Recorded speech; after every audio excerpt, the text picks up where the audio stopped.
পাকিস্তানের বিপক্ষে টেস্ট সিরিজের জন্য প্রস্তুতিটা বেশ ভালো হয়েছে বলে জানিয়েছেন জাতীয় দলের ব্যাটিং ভরসা মুশফিকুর রহিম। এ দলের প্রস্তুতি ম্যাচে বেশ কিছু তরুণ খেলোয়াড় পারফর্ম করায় দল নিয়ে নির্ভর এই ক্রিকেটার। লাহোরে শনিবারও অনুশীলনে ঘাটতি রাখেনি বাংলাদেশ দল।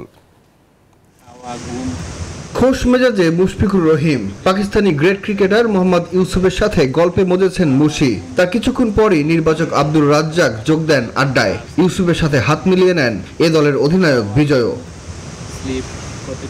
টেস্ট ম্যাচ সামনে রেখে প্রতিদিনই ঘাম ঝরাচ্ছে শান্তর দল। প্র্যাকটিস সেশন শুরুর আগে কোচ হাতুরুর তামিল নিয়েই মাঠে নামেন Taskin শরীফুলরা।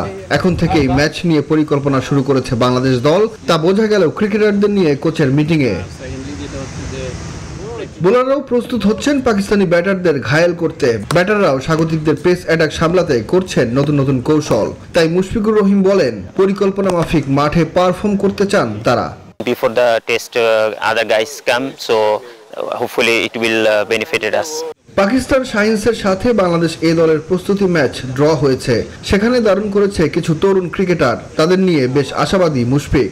We have couple of young guys also with the A team, so I'm sure they learned a lot from this, and we have couple of test matches coming up, so the guys who will join from this squad will definitely be bit more helpful. টেস্টে বাংলাদেশের চেয়ে বেশ এগিয়ে পাকিস্তান। তারপরও তাদের বিপক্ষে positive cricket খেলার লক্ষ্য বাংলাদেশের। I try my level best, but in the first innings it didn't go our way, but in the second innings in the nets I got hurt in my finger, so I didn't bat in this innings, but hopefully I will be recover very soon, and inshallah I will be played in the first test. তবে বর্তমান পরিস্থিতিতে প্রায় পাকিস্তানে বৃষ্টির কবলে পড়তে হচ্ছে বাংলাদেশের, যা প্রভাব ফেলতে পারে 21 আগস্ট থেকে মাঠে গড়ানো টেস্টেও। সুগন সরকার, নিউজ 24।